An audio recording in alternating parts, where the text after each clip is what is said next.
Good afternoon and welcome to this new event of the ISPI series on the war on Ukraine. This afternoon I have the pleasure to have with us Ambassador Stefano Sannino, who is the Secretary General of the European External Action Service.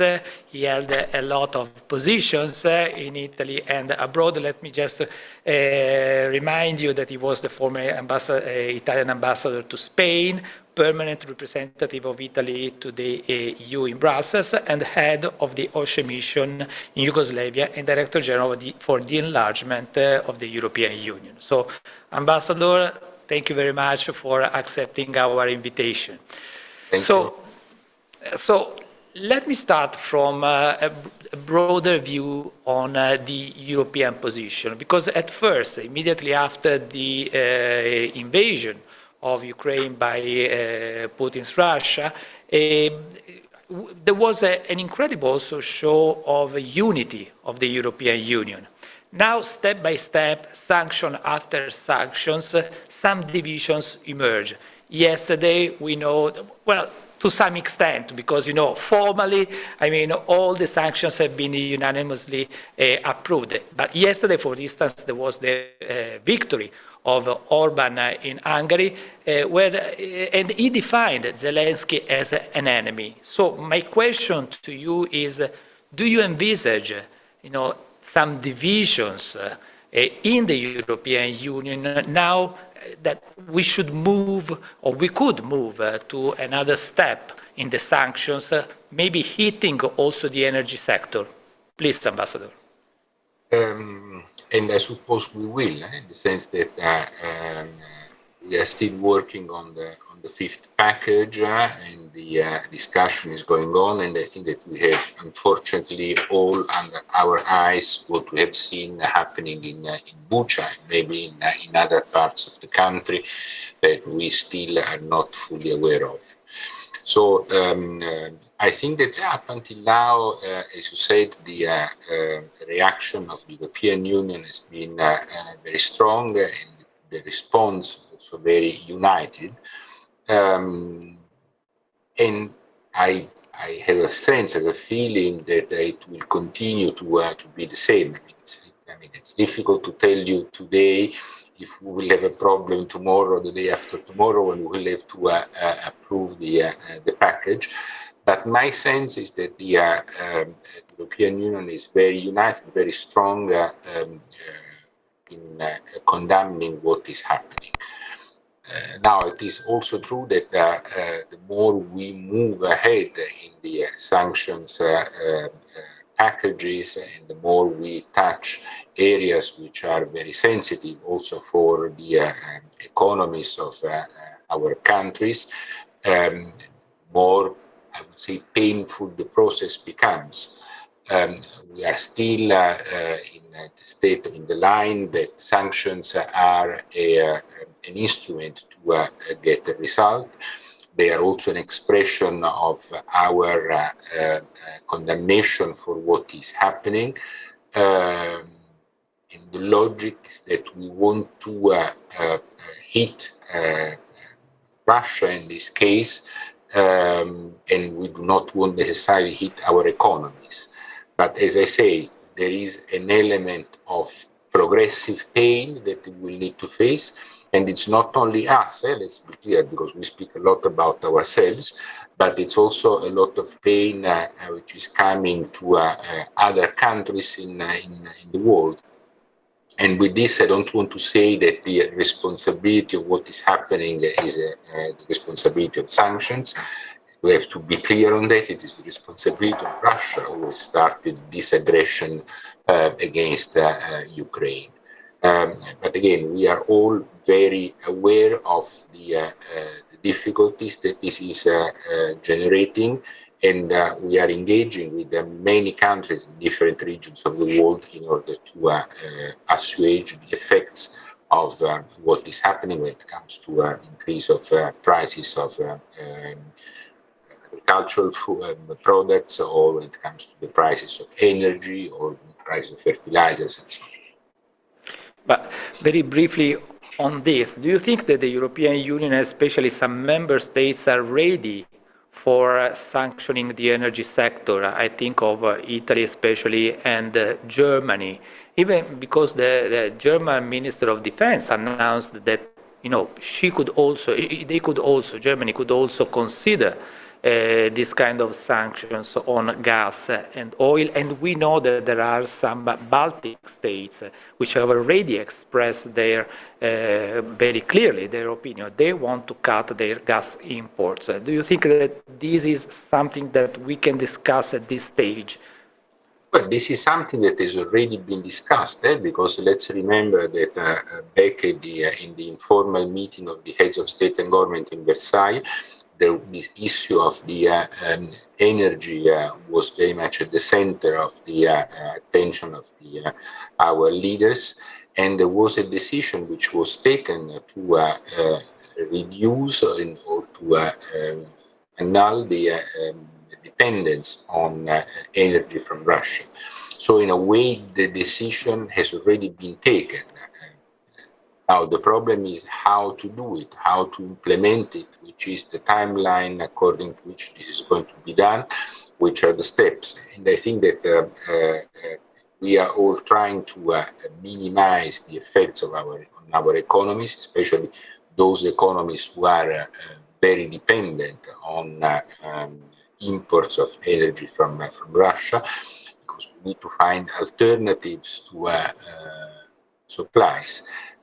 We are working together as European Union to find these alternatives, to have gas coming from other sources. But once again, I mean, it's not easy to switch off the button and to move to something else. So once again, the pain that this debate is generating is based on the pain that it will bring to our societies. So the more our societies are ready to take part of this pain and to accept it, the easiest will be to move in this direction. And I think that you have mentioned Italy and Germany, but there are also other countries. The debate is now in the open, and I think that there is an awareness in our public opinion about this. And I see both on the German side as on the Italian side, and I repeat also in other countries, a different approach to this issue. And the awareness is definitely key, because we know that if we move also towards a sanction on gas and oil, the cost will be high, and we have to be, of course, very conscious of the consequences of this kind of sanctions. But given the current situation, I mean, do you think there are some lessons learned from all this in terms of common foreign and security policy, if really now time is ripe finally to move to a European army, but I would say even more so a European foreign policy, possibly also overcoming unanimity, which is still requested for the EU decisions on foreign affairs? Well, let me say first of all that if there is one lesson that we should have learned is that we need to reduce our dependencies, especially the ones that are unwanted. Unfortunately, for quite some time, and it's not a criticism to what we have been doing in the past, it's just, let's say, an evidence that it's coming now more clearly under our eyes.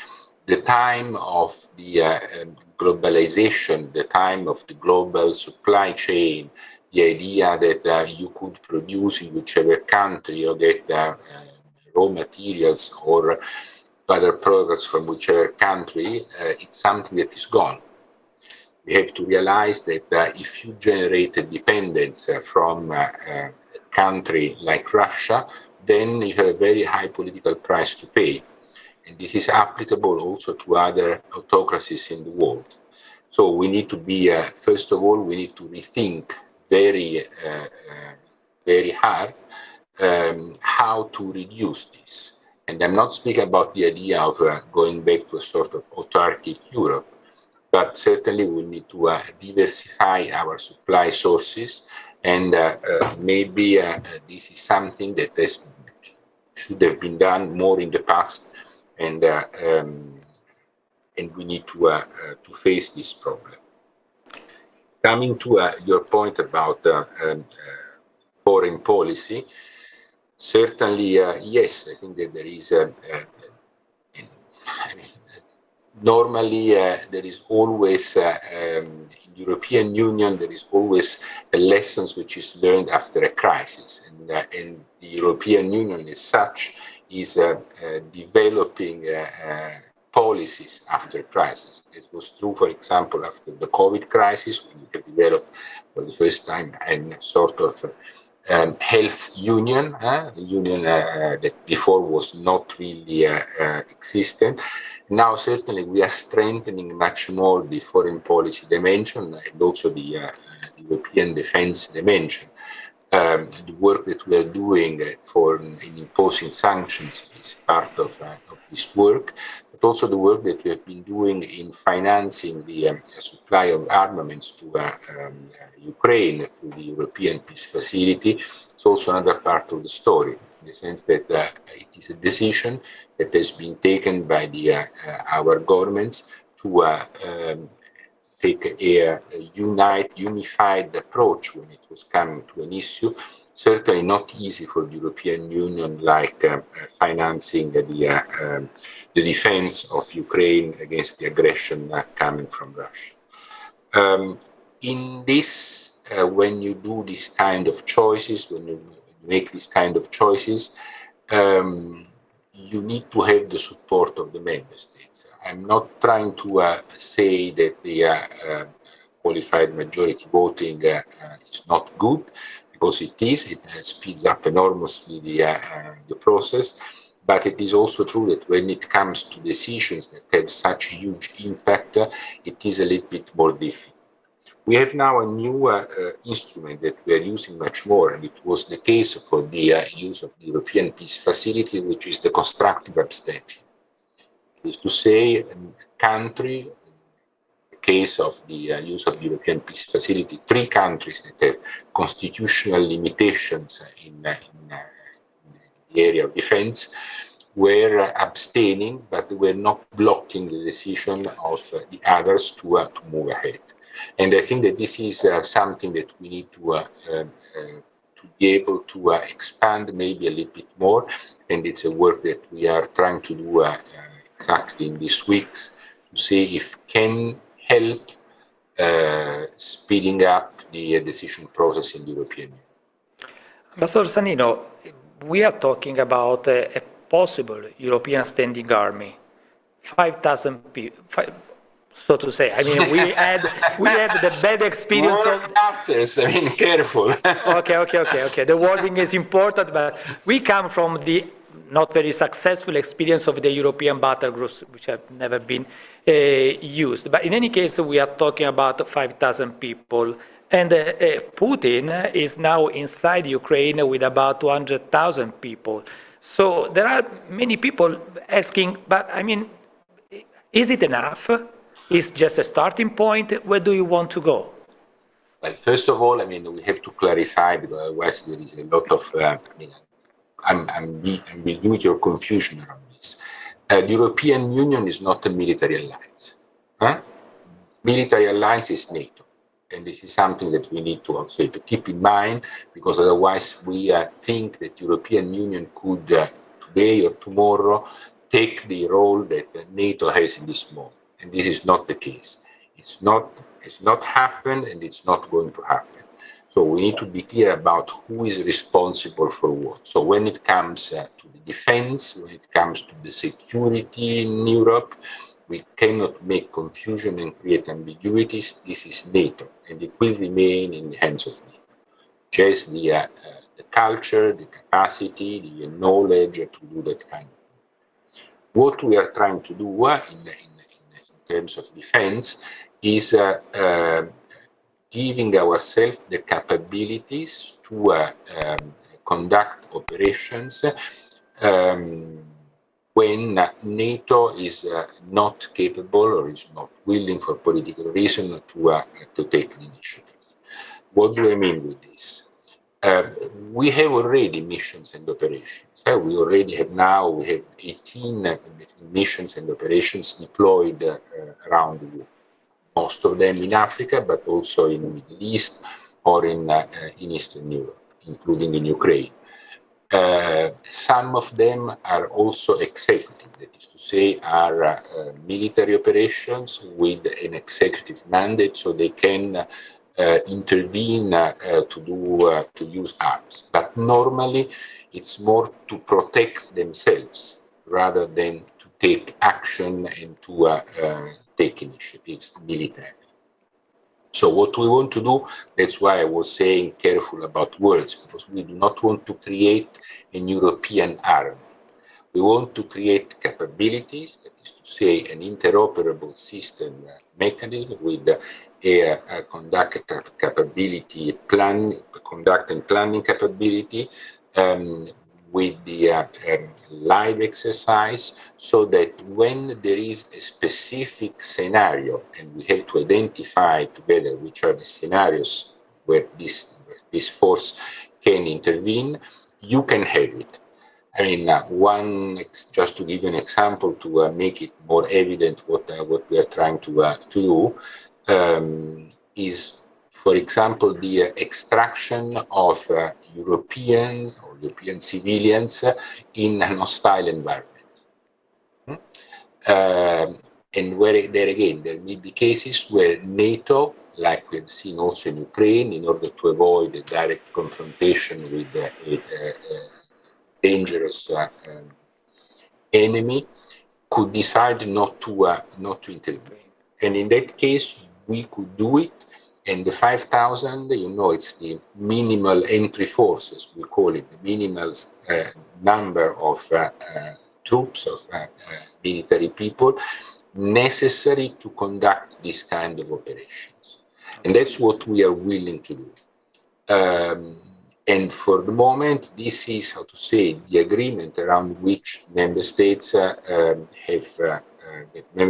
achieved in the context of the strategic compass, which is our security and defense instrument, doctrine that we have developed, where we want to look at the number of cases, again, scenarios, where we want to look also at providing the European Union with the capabilities to counter hybrid attacks, cyber attacks, manipulation of information, so also other forms of security threats, which are the non-conventional ones, and where the European Union has strength and capacities, because we have been developing this kind of instrument for quite some number of years. But very briefly, just to close on this part on security and on this European army, so to say. But do you think, this is enough? Let's consider a scenario in which, Trump, for instance, will be in the White House in 2-3 years now. And we know the situation in which NATO was during the past US presidency. So there are many people asking, for the European Union to be also a sort of, union of defense. You don't think that this is the case? We are very far from this. We are very far from this. It's not, we are, otherwise, again, we are creating confusion, we are raising expectations that cannot be met, and we are generating a tension with NATO that is completely unnecessary in this moment. This moment, the contrary, we need to bring together our skills, our capacities in a complementarity effort. That's what we are trying to do. And I think that that's what's the best contribution that we can give. Once again, as you can see, in Ukraine, NATO had to be necessarily much more reserved, because otherwise it would have been run the risk of really clashing with a nuclear power, which is unfortunately, I have to say, extremely unpredictable in this moment. And I don't want to do, how to say, be catastrophistic, but I mean, we need to minimize this kind of risks. The European Union has been able to do a number of things and to work in a number of sectors, including in providing armaments. We have done it in very good cooperation with NATO. We have taken our responsibilities, but once again, please, no confusion about the scope of this exercise. And this is very interesting. It's also very important that you remind us that the European Union is not today at least, a military union. And that's why, for instance, Putin, which may sound paradoxically, agrees on the possibility of Ukraine being a full member of the European Union, because it is not a military union. I will believe when I will see it. Because Russia and Putin have been very generous with world and very economic with reality. So, I mean, I think that all this crisis is not a security crisis. All this crisis was not generated by the fact that there is a security threat coming from the territory of Ukraine against Russia. This crisis is exactly what it is, starting in 2014. And it was based on the decision of Ukraine to join the European Union and to come to become member of the European Union. And this is something that is unbearable for Putin, because it would show the limits of the regime. It would show the fact that the rule of law does not exist, that the economy is an economy which is not a free economy. And that's the thing. And if the Ukrainian model would have been successful, and I hope it will, then it will be a very stark political problem for Russia, because I mean it will show and will prove that another way is possible and it can work. But I mean, is the Ukrainian full membership of the EU dream or reality? I mean, we know that it takes years, and we also know that there are many other countries, candidate countries, which have been waiting for years. So how to manage this situation? It will take years, and there are other countries waiting, and they are first in line. Well, let's say, the question is not of being first in line. The enlargement process has always been a merit-based process. That's, if I can say, since I've been in charge of the enlargement I know. for a number of years. You know something about this. I know something about it. So it is a merit-based process. So it does not depend on who started first, but it depends on the determination, the willingness, and the capability of a country to take up the responsibilities which are inherent to being a member of the European Union. So I think that at least for what I can see, there is certainly a very high degree of determination of Ukraine to do that way. Let's remember that the first casualties were in Maidan in 2014, not only the ones that unfortunately we are seeing today. So there has been always a very strong determination of Ukraine to become a member of the European Union. Now, as you say, it's a long process, and it's also a process that requires a lot of commitment, of engagement, a lot of reforms, because you need it's not just a political choice, then you need to take up the responsibility of being a member of the Union. And that's something that takes time to be implemented. So there is one political moment, which is the decision of opening the negotiations, and this process is going on because Ukraine has filed a request to become member of the European Union. The Council has requested the Commission to provide an opinion, and then the Council will have to decide whether or not to consider Ukraine as a candidate for accession. Then you can have a process that will take the time that will take. But I think that what it is important, for a successful enlargement process is the political determination.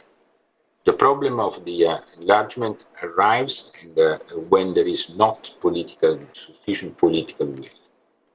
Thank you very much. We still have 2 minutes. We are receiving a lot of questions from our viewers. Just one question we just received, because these viewers say we are devoting, of course, much attention to Ukraine, but there are many other possible conflicts, potential conflicts at our doors, just behind our doors, and in particular in the Balkans. There are growing concerns about more destabilized Balkans. Are we really devoting enough attention to what is going on over there?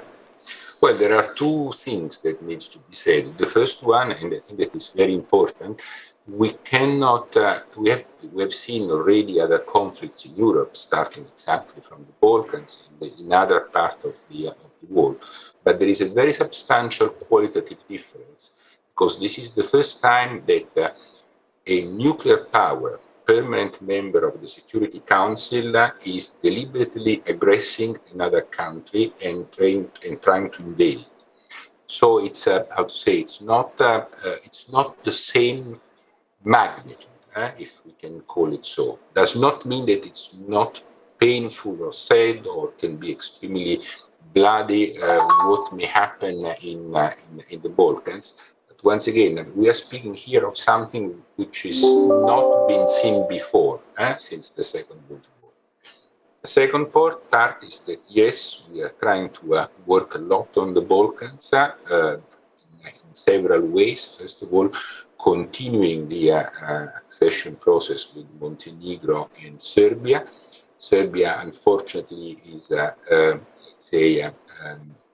starting to have some doubts about, their determination and willingness to join the European Union. They are playing also with other actors, and that's something that is having an impact also on the speed of this process.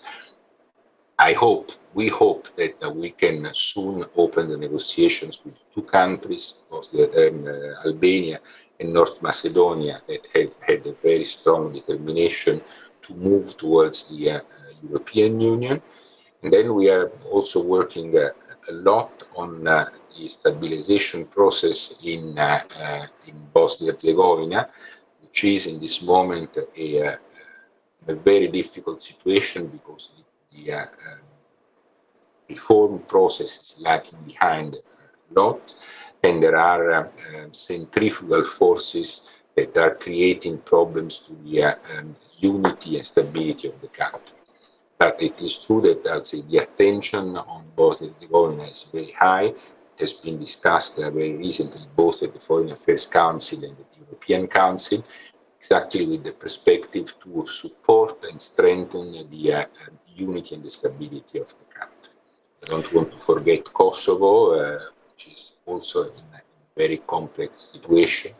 And there again, we are very much part of the dialogue between Belgrade and Pristina, trying to create the conditions for a more stable and peaceful relation between Kosovo and Serbia. Ambassador, I have a lot of questions coming from also our social media, but we have to stop here. Our format is half an hour, so I thank you very much for your availability, for sharing with us your frank thoughts on the current developments on the Ukraine war. So thank you very much indeed, and thank you to all the viewers. Grazie mille, Ambasciatore. Thank you very much. Grazie a voi.